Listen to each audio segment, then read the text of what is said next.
study shows a subvariant of Omicron is spreading faster. It could cause more severe disease and could even resist some of the weapons we have to fight it.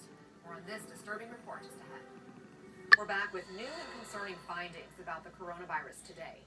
Researchers say a cousin of sorts to the Omicron variant could spread faster, it could be more severe, and might resist the weapons we have now to fight this virus. CNN senior medical correspondent Elizabeth Cohen joins us now. Elizabeth, tell us about the findings.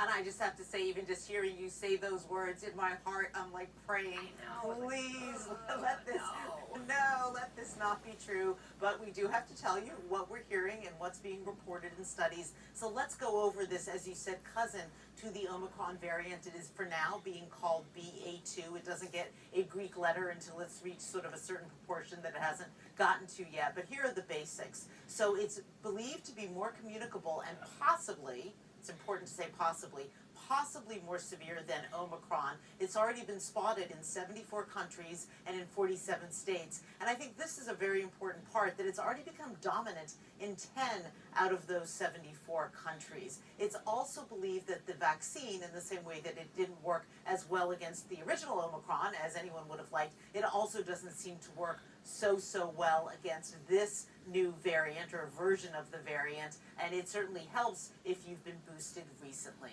Anna? Okay, we'll keep an eye on that one. And I also want to ask you about something that's happening in California today. We expect the governor to announce that his state is transitioning its COVID response to an endemic phase. What does that look like?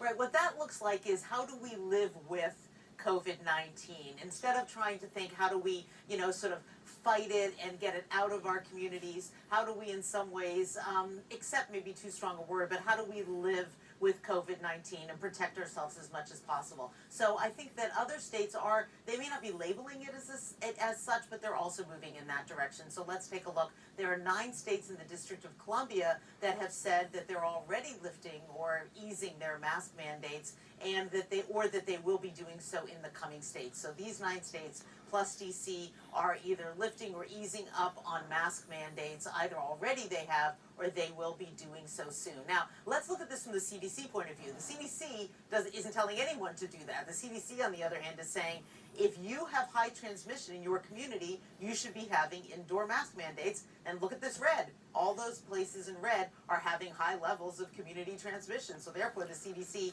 is telling states to do something, and 9 states in DC are saying, no, we don't want to. Here's why they're doing that. One is pandemic fatigue, and also, take a look.